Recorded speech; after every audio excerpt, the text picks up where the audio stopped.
Welcome to the Dogs Podcast. Here we go, Brownies. Here we go. Woo, woo, woo, woo.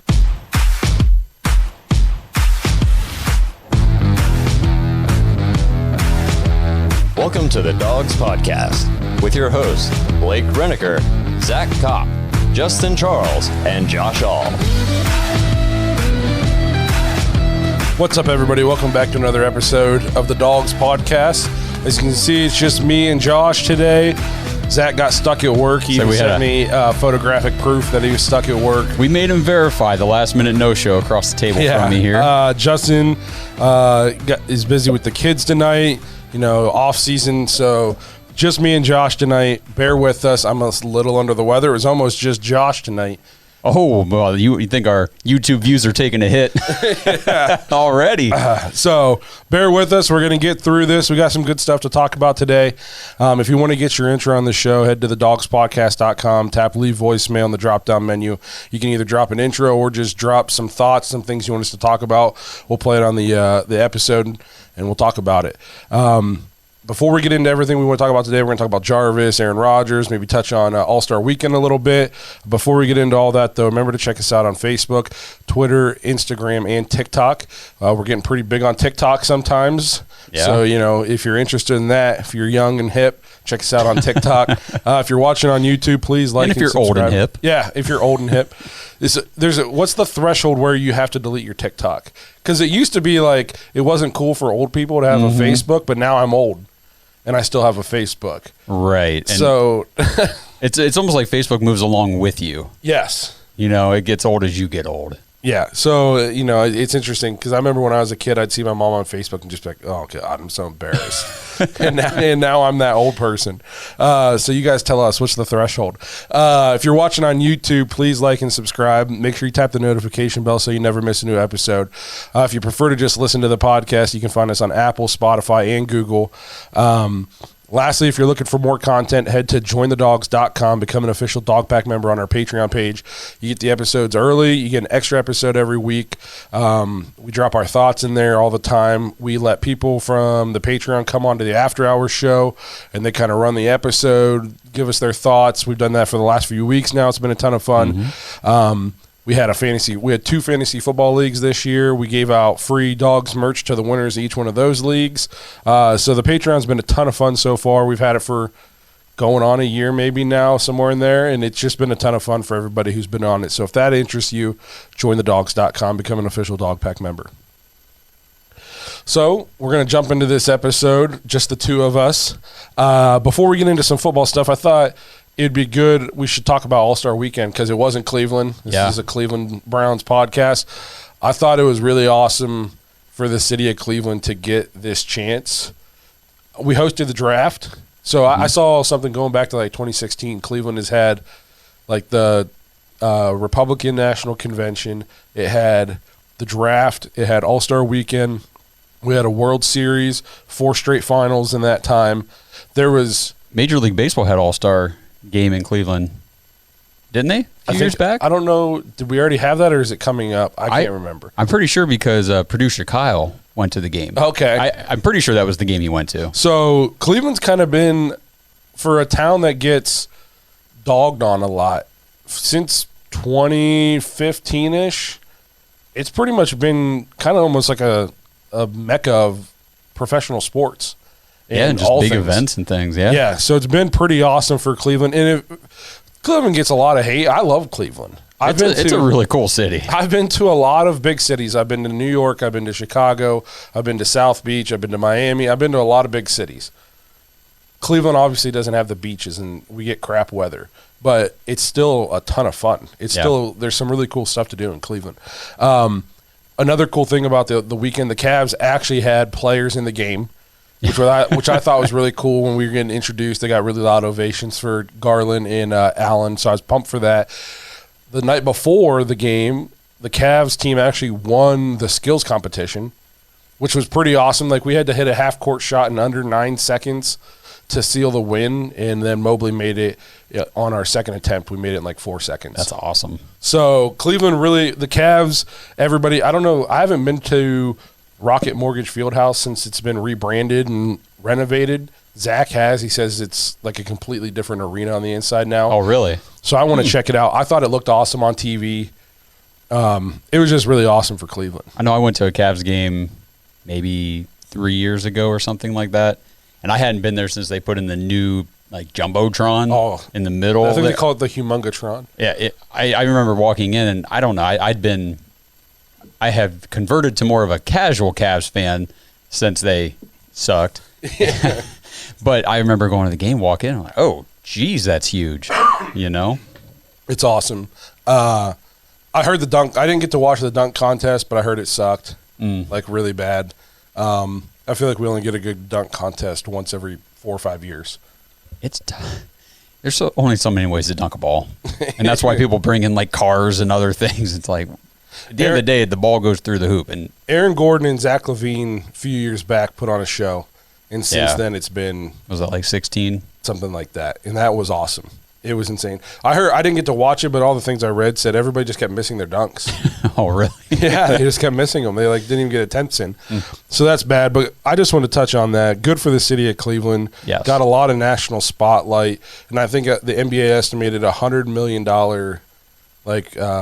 economic revenue for the city of Cleveland for 3 days of activities. It's not bad. That'll help. Yeah. That's not bad.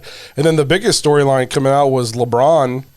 One, I thought it was cool that LeBron got a good reception. Mm-hmm. So I'm not necessarily – when LeBron first left, I hated him.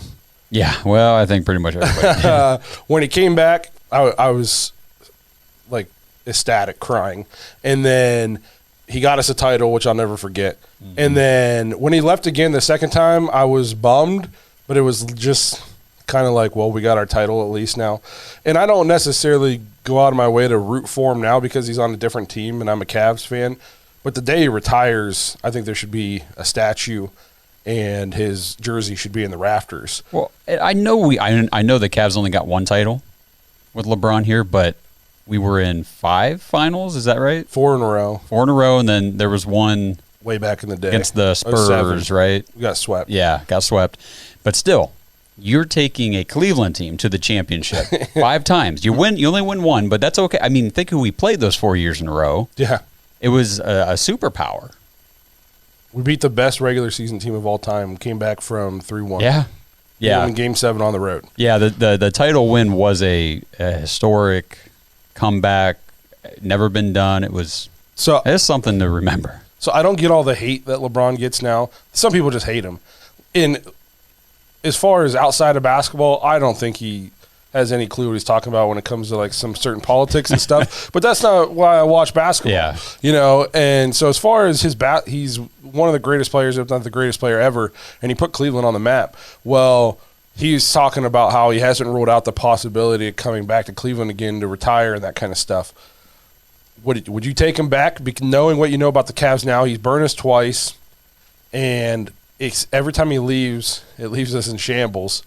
And when we finally recovered and we're relevant without him, I take him back, but it's got to be under the right conditions. He can't come in and just run the organization like he used to. He's got to be put in his place. And I don't know if that ever happens. Correct. I don't know if that can happen. And I did see the article or whatever, the report that he said his last year in the league will definitely be played wherever his son is playing. I don't even know if his kid makes the league. Oh, really? Yeah, I just read a thing that said he's projected as like maybe a second-round pick. Oh, ouch. So even if he gets drafted, who knows if he's on a roster. He's I no hate to the kid. He's good, but he's so overhyped right now. Maybe that's why LeBron said that. So like, hey, draft my kid and you get me. Yeah, he's so overhyped right now for being a high school. I mean, he's better than me at basketball, obviously, but people talking like he's not going to be a top 5 pick or something. He's going to be lucky if he makes the league, unless he gets drastically better in the next year or two, which, you know, who knows, maybe he will. He's got the genes. Yeah. But so I don't know if I take him back like you. I don't think he'd be willing to come in and be put in his place. LeBron's never had to play in like an offense. He always is the offense. Well, what makes the Cavs good now is we move the ball. Garland facilitates the tempo. We run plays. LeBron never wants to run plays. It's just I will control the ball and then pass it to somebody when they're open, or I'll go score. And so he's got to be put in check if he wants to come back here. And I'm not mortgaging the future for a guy who's in his 19th year. Even though he's still playing at a crazy high level, I'm not – eventually it's going to run out. And I'm not giving up, multiple picks, all of our young assets for a guy who might come in and give us 2 years and doesn't even guarantee us a title anymore because he's getting older. Yeah, now, absolutely. If we could get him without giving – if his contract expires with the Lakers and he just comes to Cleveland, we get him for free, well, then, obviously I take him. Yes. Yeah, you know what I mean? But that situation, sure. But it's got to be the right – like I said, he's got to be willing to fit to us, not to fit to him. And I just don't know if that's in his nature. I have my doubts. Let's just leave it at that. Me too. Yep. But regardless, I'll be there when they retire his jersey one day. So we just want to touch on that a little bit. I know it's a football podcast, but we're all just Cleveland sports fans in general, and it was really cool to see Cleveland on the map this weekend, and just good for Cleveland. So some other Cleveland news this week, which might not be quite as fun, is it appears that the Browns might have gone to Jarvis and kind of brought up the idea of restructuring or a pay cut or something of that nature. I mean, we don't know what was said behind closed doors, but whatever was said, he didn't seem to take kindly to it. No, and I mean, we've been talking about this since, the middle of the season almost, talking about how next year, even when Odell was still here, we said there's no way next year we can have both these guys on the team. Somebody's got to go. Jarvis probably going to have to take a pay cut. We've said that a million times. So do you want to read his tweets first and then we'll get into it? Yeah, sure. So 3 tweets. So here we go. The first tweet, he said, reality behind all this is I came back to play in the best shape of my life. I got hurt week 2 with a high-grade MCL sprain, partial quad tear, and bone bruise. Then came back way too early and ended up staying hurt the entire season. You never heard me mention anything about it. Next tweet.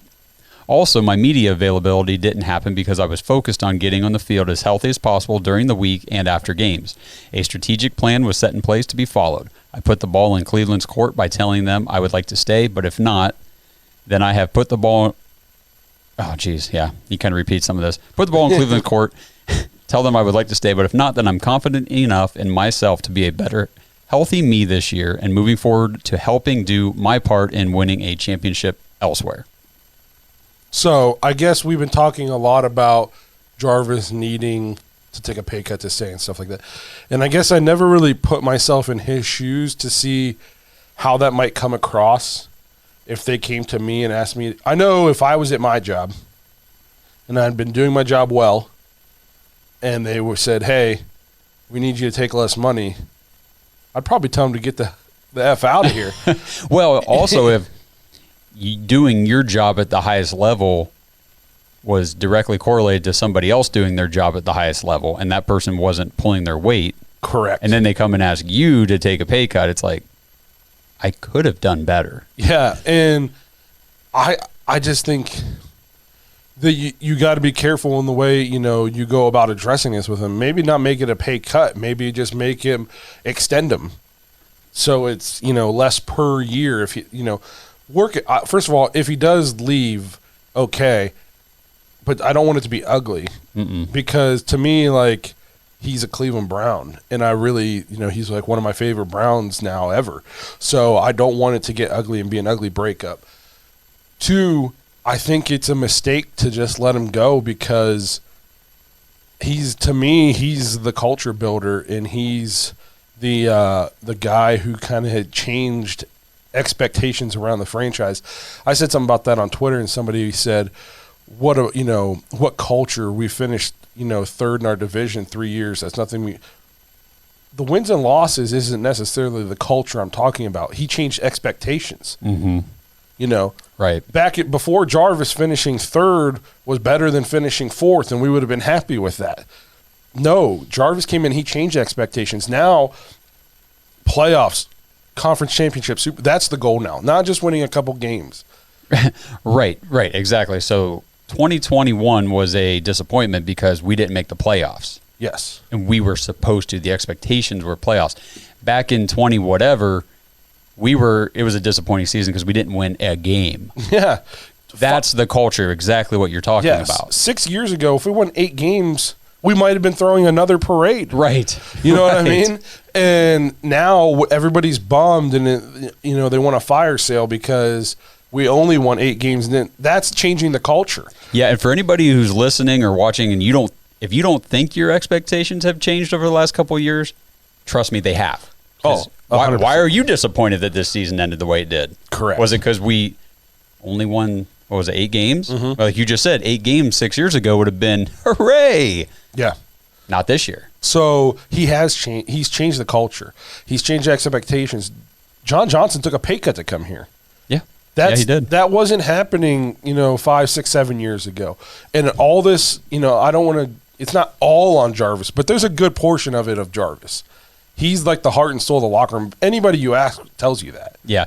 Yeah, you're right. It wasn't all Jarvis, but man, was he ever a huge piece of the puzzle. Correct. So he almost made it, cool to be a Cleveland Brown. Yeah. Like, why not the Browns? Why would you not want to come to Cleveland? We're the Cleveland Browns. We're sweet. And so to just let that walk, especially if we're going to have young guys in the receiving room, I think that's a mistake. We got to try to figure this out where it works. I understand it's a business. Yeah. Yeah. It's not like sometimes you got to make hard decisions in the business. I'm on the record saying that a bunch of times on this podcast.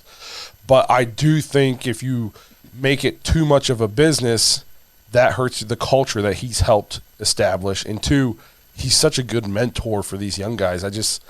I would hate to see him leave and then the locker room break apart. Even some people on Twitter think the locker room's already in shambles just because people will tweet support for Odell or whatever. Guys, give me a break. They're adults. They can tweet whatever they want. Quit reading into it with your crystal ball and your magic 8 ball. Give me a break. Yeah.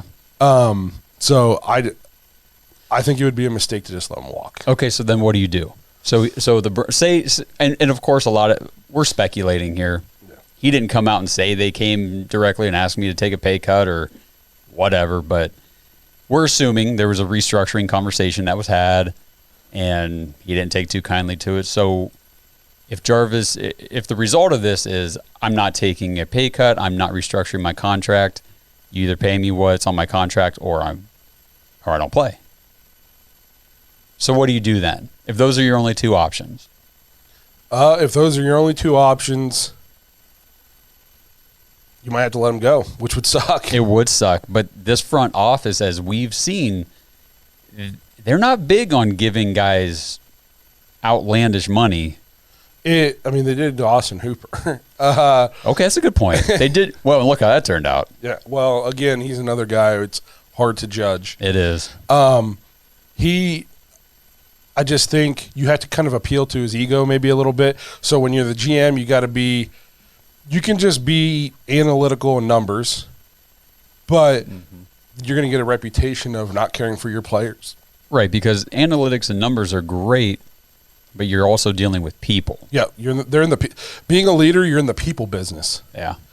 So you got to be careful that you don't get the reputation of they will just cast you out. And then who's going to want to come here? Now, the Patriots live in that world. Yeah.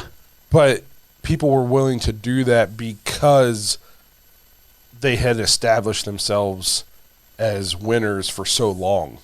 You know what I mean? Mm-hmm. And if we set this precedent of casting aside our leader at a position that was directly impacted by the poor quarterback play, especially if you don't upgrade the – is that what you're going to say?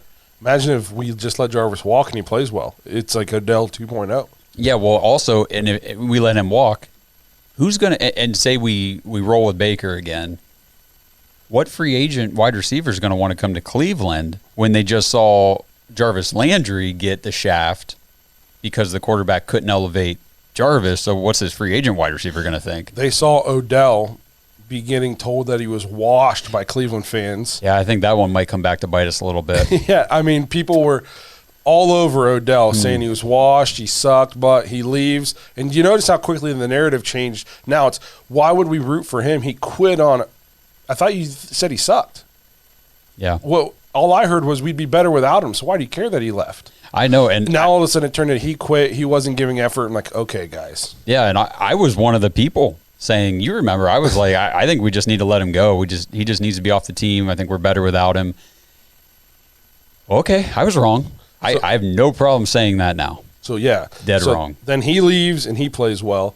And people come at me like all the yards and stuff were almost the same. Well, the difference was they incorporated him into the offense. And they had to do it on the fly. Mm-hmm. And his numbers, I don't care if their yards were similar. He had more touchdowns in 12 games than he did here in 2.5 years. Touchdowns matter.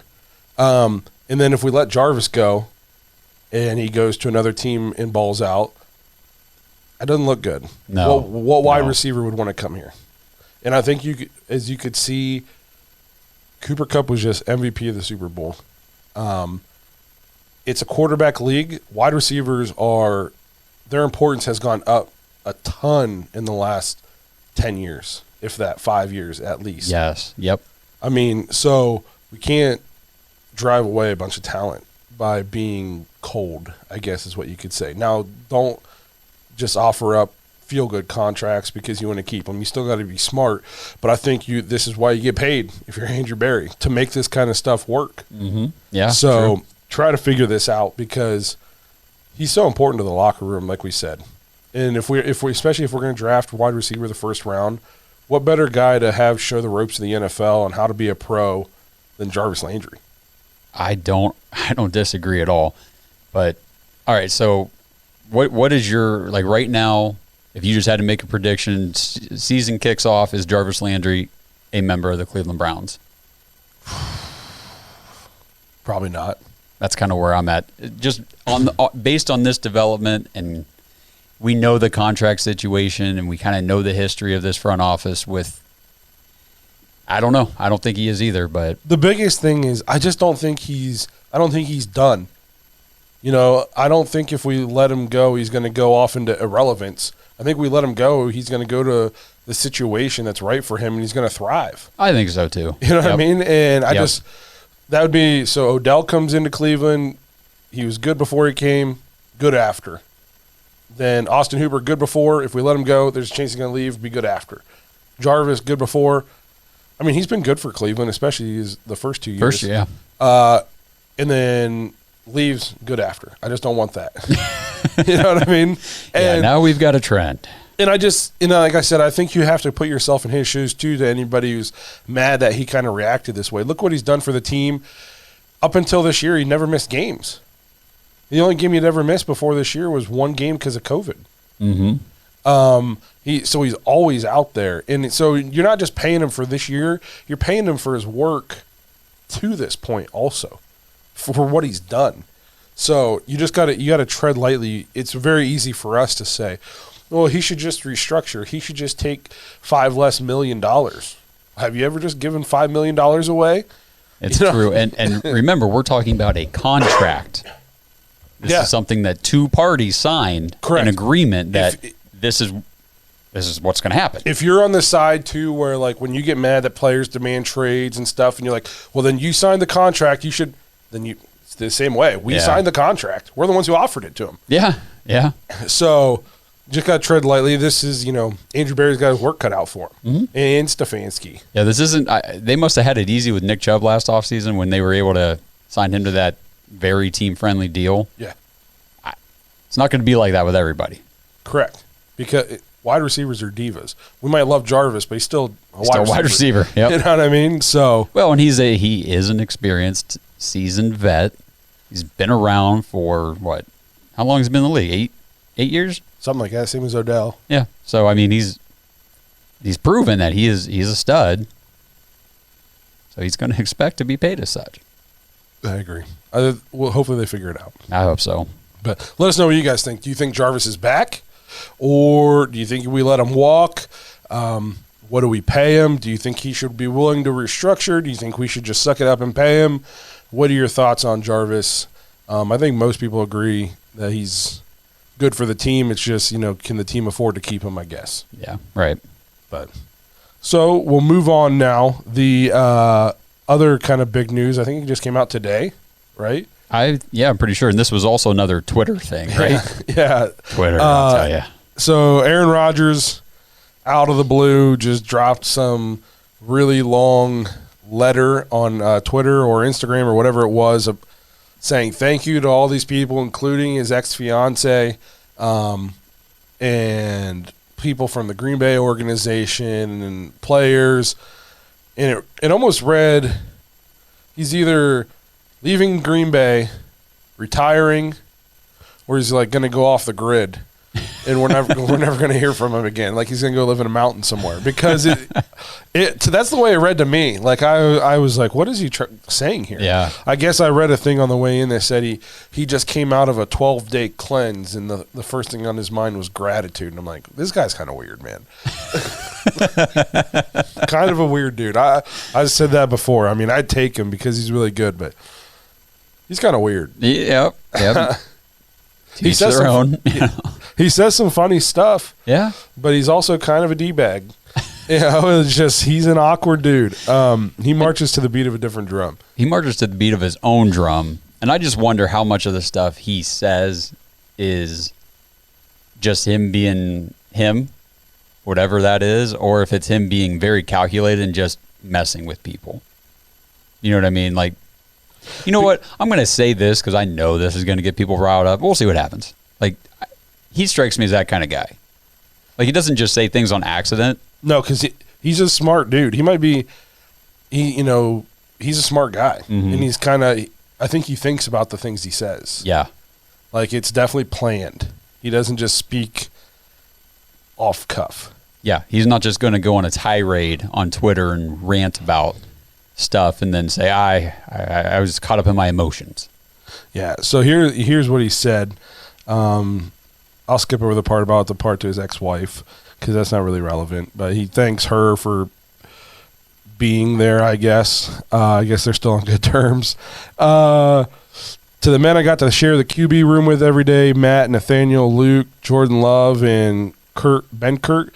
You guys made every day so much fun. I'm so thankful for the daily laughs and stress relief you brought to me every week of the year. I love you guys. To the Friday crew, some players, I loved every moment we got to spend together this year. Your love and support was overwhelming. I cherish the friendships I have with each of you.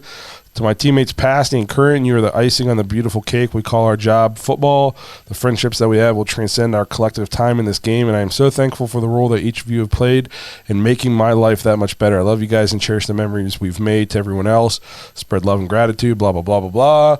Bunch of feel-good stuff. Does that not read like a retirement letter almost? And that's the speculation, right? Because it's definitely how it sounds. So do you think he's retiring? I don't think he's retiring. No, or do you think he don't. just wants to talk about him? Yes. Yep. I think that's a pretty good way to put it. I mean, it worked. Yep, we're talking about him. Yeah, thanks. So is Aaron, everybody else. because I didn't know what to talk about today, so I appreciate it. Oh man, I get this. I just don't know what he's gonna do. I don't think he's gonna retire, but I mean, he's a weird guy. he is. I mean, I don't know. There was a point last year where it's like, there's no way he's coming back to the Packers, and then he's back on the Packers, and then it's like, well, this is he came out and called everybody out. Remember that long press conference he had where I've never heard. He had receipts. Yeah, I've never heard like an athlete be more open and honest about just, here's what it is. And there it was. And he just said it all. I was like, holy crap. He didn't hold anything back. No. I've been so I think he's really good, but he's also a headache, and he complains a lot for a guy who's, I mean, honestly, he's been given a lot of talent around him. You know what I mean? Like, He's got a great left tackle. He's got Devontae Adams. Early in his career, he had great receivers. His defense was super good this year. They always have good running backs. Yeah, I mean, he's got a lot more than what a lot of people have had. Mm-hmm. Oh, yeah. You know what I mean? So I feel like this constant, he's mad at the Packers or something, I never understood. Because they drafted Jordan Love, you still won 13 games. Yeah, and then I just saw something about now the Packers are exploring trade options or trade partners for Jordan Love. I mean, if you watch that Chiefs game, he didn't look very good. No, but I mean, to me, that says they think Rodgers coming back. I mean, who knows? If you're Aaron Rodgers, do you want to go to the AFC? We just talked about last week we don't know if Joe Burrow gets back, speculating, will he get back, because not necessarily of what Joe Burrow can do, but because of what he's going to be going against for the next 10 years in his career. Yeah. If you're Rodgers, do you want to come to the AFC and go against Burrow, Herbert, Josh Allen, Mahomes, Lamar? Do you want to go against those guys? Yeah, that's a good point. I mean, as far as the NFC is concerned. And the Packers aren't going to want to trade him to the NFC. No, they won't. I mean, they kind of told him last year, like, if you want to leave, we'll let you this year. So who knows where they're at in that department. But Rodgers doesn't have a no-trade clause. Very few people in the NFL really do. I know Watson did, and I think Russell, but Aaron doesn't. So, does he take that chance, say I went out and they trade him to the AFC? I mean, imagine, we all talk about if he went to Pittsburgh, it'd be really scary. Yeah. That still doesn't guarantee anything. Doesn't even mean they'd be first place in their own division. Yeah, in their own division, they're still going against Joe Burrow and Lamar. They're going against the team that was just in the Super Bowl. Yeah. And then if you get out of the division, you're going against Josh Allen, Patrick Mahomes, and Justin Herbert. And maybe Deshaun Watson. Yeah, so again, and Aaron Rodgers is obviously so good, he probably doesn't fear going against anybody. But, man, it's not a guarantee just because you get Aaron Rodgers, you're going to go to the Super Bowl if he's in the AFC, because he hasn't been to one in a long time. No, it has been a while. And he's been really good. Mm-hmm. And he still hasn't made it to one. Yeah, no, it's a valid point. I don't know. These guys with their cryptic tweets and stuff, it's like, can't you just tell us what's going on? So, social media, it obviously helps us. That's the thing. You know what I mean? It helps us, and it entertains me. Sometimes I get to bed way too late because the next thing I know, it's been 2 hours I've been on TikTok. But, man, I've missed times before when we didn't have it. Well, because it's also super annoying. The thing with social media, though, is it's just a tool. If not one single person utilized social media, it would just sit there. Nothing would happen. So you can blame social media, or you can just blame the people that are stupid on it. Kind of like weapons. You blame the weapon, you're going to blame the idiot using it. Correct. It's just, man, just say why be cryptic? LeBron's the king of this too. Yeah. Like when he was on the Cavs and he posted the Arthur fist, bro, just say what you want to say. Or just don't tweet. I don't know. Our ex-president. I mean, I like the guy, but I really wished he'd quit tweeting. Yeah, it just gets you in trouble when you're at such a high level of, what do I want to say, celebrity status, I guess. These athletes are celebrities too. And yeah. If you got millions of followers, every little word will be seen and scrutinized. And we just talked about how Rodgers is smart enough that he doesn't get caught off guard by this stuff. Right. He can pretend I didn't think anybody. Yes, you did, man. Yes, you did. This isn't your first rodeo. So. Hey, and you know what? Maybe he heard about them trying to trade Jordan Love, and he's like, "Oh, I'm so gracious to the Packers for getting rid of this kid." I came out of my I don't cleanse. know. Maybe What's that's a 12-day cleanse? I don't know. He's just eating laxatives. Every time I hear cleanse, I'm instantly like, yeah, I'm probably not going to do it. I probably need to do a cleanse. This is the 5th time I've been sick in a while. I don't know if you want to see what comes out. This is true. Well, I mean, we won't go there. But no, so what's your gut tell you? Is Rodgers on the Packers? Is he on another team, or is he retired? I mean, I like your living in the woods hypothesis, but my gut tells me it's Rodgers and Adams are going to run it back again in Green Bay next year. At this point in time, that's where I'm at. I agree. I'm rooting for them to leave, though. Just to shake it up. Yeah. And as long as he goes anywhere, if it's not Cleveland, he goes anywhere not that we're going to have to deal with him. Another thing, too, though, you said about going to Pittsburgh, another team that always gets mentioned is Denver. Yeah. Does he really want to go to Denver in the same division as Patrick Mahomes? And Justin Herbert. You're right. And Derek Carr. That'd be a tough division. That's the Raiders, right? I'm not wrong. No, there? you're absolutely right, and that kind of rules out the Broncos for me, honestly. as far as him wanting to go there. I've heard some people say, like, Rodgers isn't thinking about that. You know, he's a competitor. He wants to compete. I get that, but at the same time, why would you take the heart? Like, why would you make it harder? Yeah. You mean to tell me to even make the playoffs, I got to make it out of my own division where with the worst quarterback would be Derek Carr? That's a good point. And you think about the NFC North. I mean, for the majority of his career, Minnesota didn't really have a quarterback, you know, consistently, a good one. I mean, he's had Cousins for the last, 5 or 6 years. Yeah, but now, I mean, like earlier on in his career, they were just nobody's. Christian Ponders and people like that. And, you know, the Bears, other than Cutler, I mean, who do they have? Have they really had anybody decent? No. I don't think so. And really, it's just been Stafford in Detroit, and he lucked out because Detroit. Yeah. Enough said. He's almost the Brady of the NFC, only he just didn't make the Super Bowls. Yeah. But, I mean, everybody talked about how Tom Brady had it so easy because his division was so bad. I mean, in theory, Aaron Rodgers should have done way more the last decade. His division has been bad. It has been bad, but you think about it, he's been in the playoffs every year. Yeah. Just not making it to the Super Bowl. Yeah. Lost a lot of conference championships the last few years. A lot. And then this year didn't even make it. Yeah. But yeah, we'll see. Let us know what you guys think. Where's Rodgers play next year? Yeah. Yep. We got one last thing we want to talk about. We're going to be talking about the most intriguing NFL free agents, which is going to be pretty interesting. The Browns have a couple guys on the list. But sports fans, Browns fans, the latest offer from DraftKings Sportsbook, an official sports betting partner of the NBA, is too good to pass up. I'm talking between the legs, 360 windmill good. New customers can bet just $1 on any team and get $150 in free bets if they win. It's that simple. And if Sportsbook isn't available in your state yet, you can still take your shot at a big payday. Everybody can go play for huge cash prizes with DraftKings Daily Fantasy Basketball Contest. Go download both these apps. Daily Fantasy is a ton of fun. Just set all kinds of different lineups.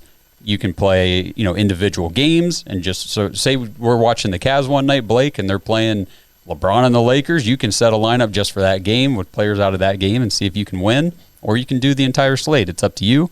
DraftKings is giving all new customers a free shot at millions of dollars in total prizes with their first deposit.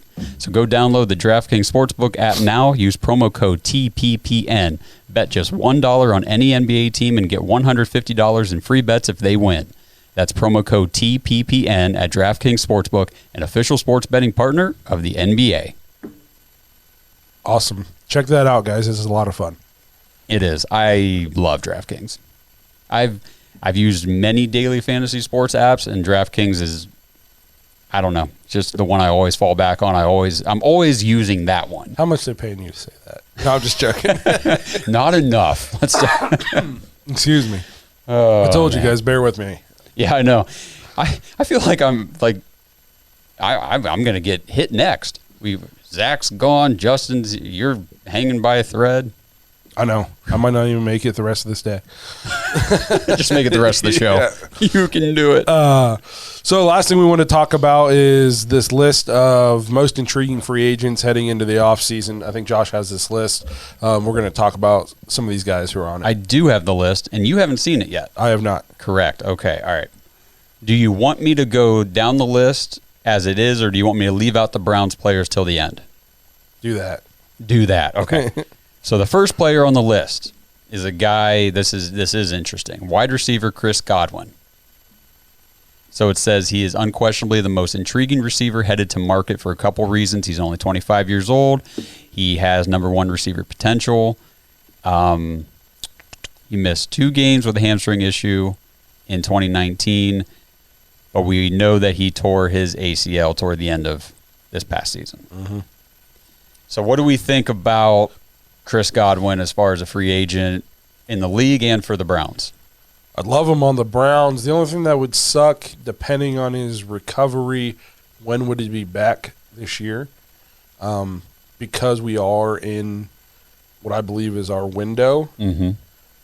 You know, do I want to waste? I won't call it waste, but do I want to spend money and stuff like that on a guy who can't help us this year? It's a good point. I guess it would all depend on how his rehab's going. Yeah. Yeah, that's true. And I don't know, man. I mean, we just got done talking about Jarvis Landry and how the Browns had Odell Beckham and Jarvis Landry and Austin Hooper. You know, these great pass catchers from other teams that we brought in here to be studs for us, and it just didn't happen. We've already seen Odell leave, and it happened. And Hooper might be gone next year. We don't know. Jarvis might be gone next year. We'll see how they do somewhere else, maybe. But are we going to see more of the same? If Chris Godwin comes in here, is he just another highly talented receiver that comes here and does little? So I think the number one need for the Browns in the offseason is a QB upgrade. That's just my opinion. I've been yelled at for that opinion many times. If you say that the number one need for the Browns is wide receiver and you don't at least wonder if a QB upgrade is necessary, then I mean, you can upgrade receivers all you want, but we already did. And I'm saying upgrade. You know, I'm not saying I don't want Jimmy G. You know, I said upgrade. No lateral moves. Yes, I said upgrade. Yeah, then again, Jimmy G has been in the Super Bowl. This is true. So is Jared Goff, and I don't consider him an Yeah, I don't want upgrade. him either. But I think Godwin would fit this system. But do you need Godwin and Jarvis? Yeah, that's another point it makes too, is about it. You know, how will he fare as maybe a number one receiver without having a Pro Bowler like Mike Evans on the other side of the ball? Evans, Antonio Brown, Gronk, Tom Brady. I mean, they use Juju Smith-Schuster as a comparison here as far as soon as Antonio Brown was gone, he never really they thought he had that number one receiver potential, and then it just never happened. Yeah. You know, just never stepped into it. I think obviously it sounds amazing, but you got to do your homework. One, how's he going to bounce back from the knee injury? Two, how's he going to be if he's considered your number one? You know, and then three, does he fit your system? I think he fits the Browns system. I agree with that. But you know, the other two things, it's a question mark. So then how much money do you throw at a guy like that? Because if he's hitting the open market, he's probably going to be looking for number one money. Oh, for sure. Yep. So then you gotta weigh your options. Like, do I take the chance and give this guy a bunch of money, and he doesn't live up to that? Yeah, it's really tough coming off the ACL because, like you said, he might not be ready to start the season. He might not be 100% at any point in the season. Yeah, and even when he comes back, I think that's another thing that was lost too. Is Odell came back to the Browns, and it was his first games off ACL, and people were so quick to jump on him for not being good. The more games he played, and the further he got away from that injury, the better he got. Yeah, you know what I mean? Well, with any kind of injury, I mean, one of the biggest things is just your mental overcoming of that injury. Of, if I plant my leg and push off a certain way, am I going to be okay? And you have to do it. You actually have to be out there. You have to do it. You got to take some hits and get up and realize, okay, I can do this, before you're really confident in yourself. So I guess my point was, if he comes back week 7, we might not be getting 100% Chris Godwin, though, till week 13, 14, 15, somewhere in there. Yeah, now, I will say these ACL injuries, the severity does seem to be going down I the agree. last few years. I mean, we saw Cam Akers come back. That was an ACL, right? I thought it was his Achilles. Achilles, okay.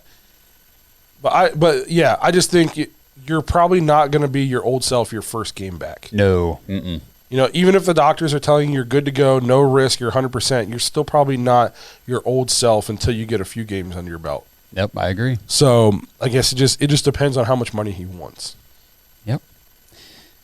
All right, well, you ready for the next guy? Yep. All right, so next on the list is Von Miller, coming off a Super Bowl championship. Von Miller is going to be 33. I don't know. How do you feel about Von Miller? If we can't bring back Clowney, I would take him. Okay, so you see him as a potential option for the Browns For the right price tag again. Yeah, I His agree. age is clearly a factor. Yeah, and I think that could help you get a discount. Agreed. I think he played well once he got acclimated into the system, and he got 100% healthy. I think early in the season he also had like an ankle or something. He played well down the stretch for the Rams. Now, he was on the Broncos when we played them this season. Yeah, and you were at that game. Yes. And he limped off. I don't know if he ever came back. Was that when he got hurt? It might have been. He didn't do anything against us. Yeah. I know he got hurt early. We also didn't throw the ball that much that game. No, we didn't. But no, I would take him. I think he's got a couple, he's got some juice left in the tank. I'm not offering him like a huge deal or anything like that. 33 is getting up there for a pass rusher. Mm-hmm. But I think he could give us, kind of like what Clowney gave us this year. Maybe even more sacks if he stays healthy. What Clowney have, 9? Yeah. Miller had 9.5 last year. So I would bring him in.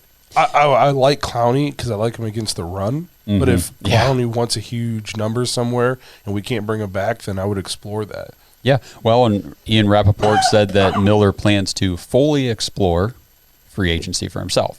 So I don't know what fully explore means, but, maybe the Browns or somebody. Can he go back to Denver? I don't see why not. I don't know if he wants to go back, but I know he was fond of there, and he keeps talking about how he'll be a Bronco forever and stuff. So I'm just curious if he could go back to them. I don't know what the rules are as far as can you leave and then go back right away. And I know in like the NBA you have to be off a team a certain amount of time or something like that before you can go back. I'm not sure how it works. Yeah, I'm trying to off the top of my head think of an example if that's how crazy would that be if he went back to Denver though? Especially like imagine if they get Rodgers. And then he's like, let's go back to Denver. And they just it's almost like soccer where they just lend him to a team for 6 months and then they get him back. That'd be nuts. You imagine if they get Rodgers and Miller and Adams, and then his receivers, he has Devontae Adams, Jerry Jeudy, Cortland Sutton. Or do we think? Well, I think Sutton might be a free agent this year. Do we think Devontae's going where he goes no matter what? I've heard rumors that if he doesn't stay in Green Bay, he's going to go to Vegas because him and Carr are college teammates and they're really tight. You're right. I did hear that. Whoa, that'd be something to look. Yeah. Yeah. All right, there's another Brown. We're just going to skip past that. How about this is an interesting one. Running back / wide receiver, Cordarrelle Patterson. Now, this guy, you want to talk about a guy who went from, at least in my view over the years, as just like a special teams kind of guy, like put him back there and let him return kicks because he's really good at that. And kind of like Josh Cribbs. Mm-hmm. That's kind of where he specialized. They had him at receiver like they usually do with returners, and he wasn't all that great. And then they switched him to running back, and he never really played. And then this year in Atlanta, all of a sudden, unlocked. Yeah, it was kind of a crazy year for him. How old is he? Let me see. He is going to be 31. So my fear of this guy was it a 1-year wonder thing? And was it a case of Ridley took a sabbatical? They didn't have Julio anymore. They didn't have Hooper anymore. No running backs. They had nobody. And it was kind of like, this is our best athlete, so we're just going to get him the ball a ton of times. Mm-hmm. Kind of like the basketball player who averages 30 on the bad team. Yeah. And then if you go to a good team, you'd only average 10. Because there's nobody else. You know what I mean? So is that what that was? I don't know. I didn't watch enough Atlanta games to know. But I would be wary. It's weird that he had a breakout year at age 30, 31. Correct. He had 618 rushing yards, 548 receiving yards, and 11 total touchdowns. And that's awesome. But like you said, can you do that again at 31? And it does say here that over the last 5 games, he averaged less than 4 yards a carry. He began to fade as the season went on. He's not a young guy. No. For this sport. And, maybe teams were like, hey, this is the only guy we got to stop. Yeah. True. True. I don't know how he would fit on the Browns either. What position? Where would we play him? He's not going to play in front of Chubb or Hunt. As far as like to use him as a receiver, I mean, we just drafted Felton. Exactly. That's what I was going to say. We've got Felton on a rookie deal that does what Patterson does, and he's a lot younger. Yeah. And a rookie deal. So he'll go to some team. I don't see him being a fit for the Browns. Yeah, and I don't have a team off the top of my head that I think he'd be a good fit for, but it's not Cleveland. I mean, if he goes somewhere and balls out, then good for him and good for them for taking the chance. I'm just not going to be the team that takes the chance. No, I mean, you're probably looking at some team that doesn't have a very established running back core, or a team like Washington who they know that Antonio Gibson's hurt often, or they just I see him being that J.D. McKissick type backup. I don't know. All right, ready for the next guy? Yep. We got running back Rashaad Penny from the Seahawks. Former first-round pick, Rashaad Penny. This guy just can't stay healthy. No, and the thing is, when he's been healthy, he's looked explosive. Yeah. He's had some really big games, but The problem is he is almost never healthy. no, it's bad. I feel like he's missed more games than he's played. It's at least close, I feel like it. Yeah, so he's a first-round pick in 2018, then he tore his ACL early in 2019, and he only has 800 rushing yards through 3 years. Somebody's going to pick him up, but it's going to be like a very low deal. Yeah. And it's going to be one of those things. It's going to be low risk, high reward. If you get the guy and he can all of a sudden magically somehow stay healthy, maybe you got some secrets up your sleeve in your medical tent, how to keep these guys healthy, then, you go take the chance on him and he could end up being a stud for you. That's true. Now, I was just reading the stats for the first 3 years, but last year was his fourth season, and in the last 10 games, he put up 749 yards, led the league with 6.3 yards a carry, and over almost 700 of those yards were over the final 5 weeks. So he balled out down the stretch. Balled out down the stretch. But like it says here, that was against the Cardinals, Bears, Lions, Texans. Were 4 of those 5 matchups. And then when he played the Rams in the 5th matchup, he averaged 3.6 a carry for 39 yards in that game. So didn't have the best defenses going against him. But again, he looks good when he's healthy, but he's 26 now. And we know, running backs, 26 is where you got to start looking at a guy and say, okay, what's the mileage? Oh, that's young, man. You're so down on these running backs. It's 30. Anything pre-30 is fine. I don't know, man. There are definitely guys that 27, 28. Especially for a guy who's missed so much time. But that's the thing, though. The injuries. Think of Todd Gurley with the knee. Once that started, it never stopped. And he's only 26 or 7 now. But he's not even playing anymore. None of this guy's injuries, I don't think, are like Todd Gurley's knee. He had no cartilage, so it was only, you know what I mean. Yeah. None of this guy. That's a lingering issue. That's gonna. This guy didn't have, as far as I know, none of his injuries are lifetime. Hey, right. You don't have a hamstring anymore. Okay, that's fair. But they just, I don't know, man. I just feel like when injuries start happening every season for a guy, they keep happening every season for a guy. That's why he's not going to get a big deal. I don't No. know. Again, not a fit for the Browns. No, not at all. We don't need a running back. No, definitely not. We are set there. All right, next guy, wide receiver, Allen Robinson. Now, this is a guy who's been talked about for the Browns a lot. Mm-hmm. I think he's really good. I don't think he's top tier. But I think it's hard to judge him based on his quarterback play. That's the thing is he was top tier. Even with bad quarterbacks. He had that huge season when, what was his second or third year in the league with Blake Bortles down in Jacksonville. Okay. And he's bad. He's awful. And then he came up to Chicago, and he's played with nobodies the entire time there. And he's still been a pretty relevant receiver until this year. And this year was a mess for them because Andy Dalton's not a starting quarterback by any stretch. And Justin Fields, I think he can be okay in the NFL, but he's a rookie. And he had we talked about Fields, a lot of those things we saw in college at Ohio State definitely transferred to the NFL, the issues he had. Plus, there's just a ton of turmoil in Chicago this year with is Nagy going to get fired this week? It's every week. Yeah. You know what I mean? So that Yep. can kind of weigh down on a team. The constant questioning whether your coach is going to get fired mid-season. Mm-hmm. And he didn't have a very good relationship with Nagy to begin with, Robinson. It says 2019, 2020, back-to-back 1,100-yard receiving seasons. And then this year, only 38 catches for 410 yards and 1 touchdown. It's funny, as bad as that is, he would have been top of the board for the Browns. Leading receiver. It's so terrible. Yeah, it said he also dealt with COVID this past season. So we know how that affected Miles and some other players where it just kind of takes you out. This is a guy who I would look at if I was the Browns. I would too. If you can get him for the right number, he might need to change the scenery. Although I don't know if he'd look at the Browns. He's probably tired of playing with, mid to low level quarterbacks. Well, if we upgrade the quarterback, maybe then he'll look here. Correct. I mean, if you're Allen Robinson, you've played with Bortles, Trubisky, and Fields. Yeah. Do you want to come play with Baker? Trubisky, that's who I couldn't think of. Yeah. Especially what if we go get Trubisky? He's not coming to Cleveland.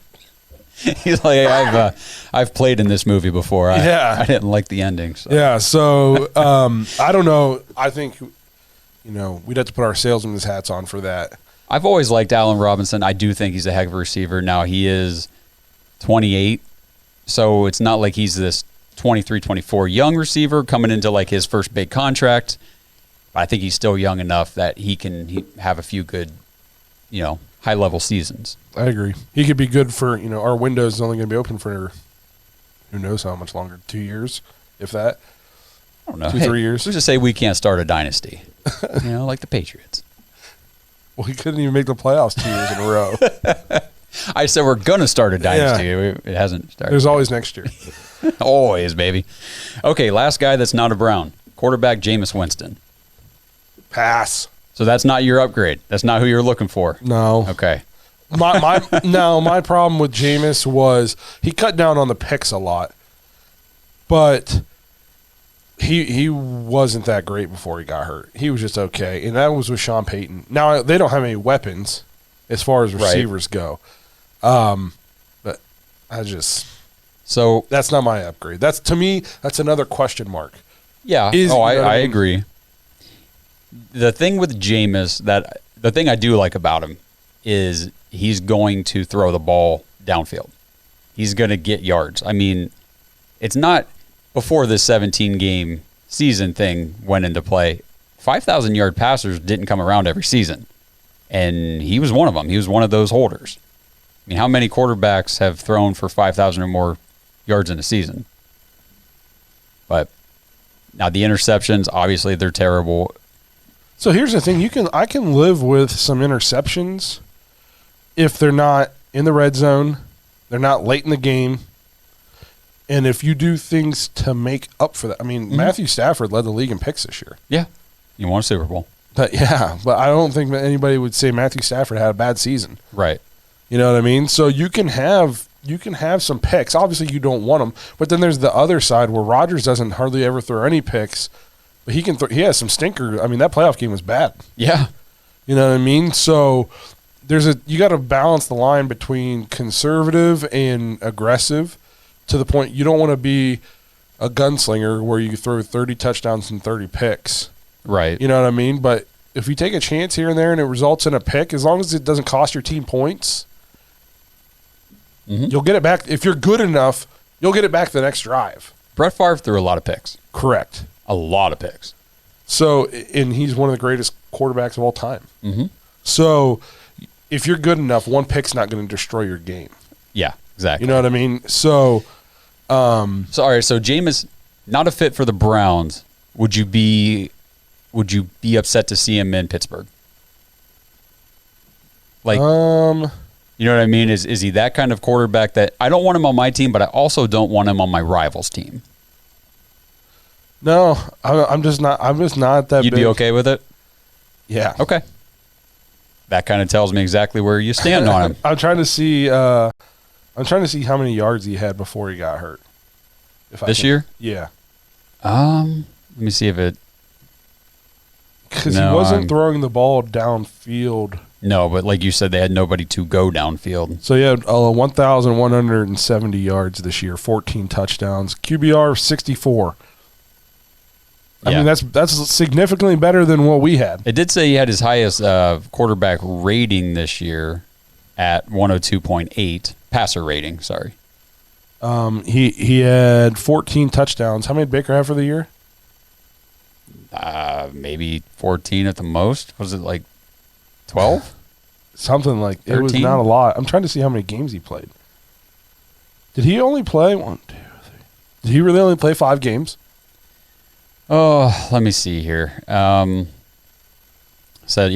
touchdowns, only 3 picks, 5-2 record, so 7 games. 7 games. Okay, and I'm seeing. Hey, 14 touchdowns to 3 picks through 7 games. I would sign up for that. Those so numbers. maybe I'm too harsh on him. Maybe I wasn't paying enough attention. Well, and the thing with the Saints was they just weren't that great this year. They didn't have anybody really explosive, so you kind of didn't really care about them. But like, it might have even been that first game of the season against the Packers where they blew them out. You remember that? Yeah. And he had like 3 or 4 touchdowns, but he only had like 140 yards. His completion percentage was only 59%. So I had him in fantasy, so that was one thing too. Like why he wasn't getting not a big fantasy quarterback. Yeah. But fantasy football is not real football. I don't know. Maybe you got to take a look at him. 14 touchdowns, 3 picks in 7 games. And our weapons might not be Chiefs weapons, but they're better than what the Saints got at wide receiver. They got nobody. Yeah, it was bad. So maybe that's somebody, I'd have to take a look at. Maybe I don't want him on the Steelers. That's okay. I would just go with Mason Rudolph, guys, please. They just came out and said they're going to explore a quarterback, but if it comes down to it, they're confident in Mason Rudolph. Awesome. So am I. Yep. Go ahead. Roll with them. Confident he's the guy I want playing. Yeah. All right. So we got 2 guys left. Both of these guys are Browns free agents that made this list. Number 1, tight end David Njoku. He wants to come back now. He even fired his agent so he could stay in Cleveland. I would like to see him back.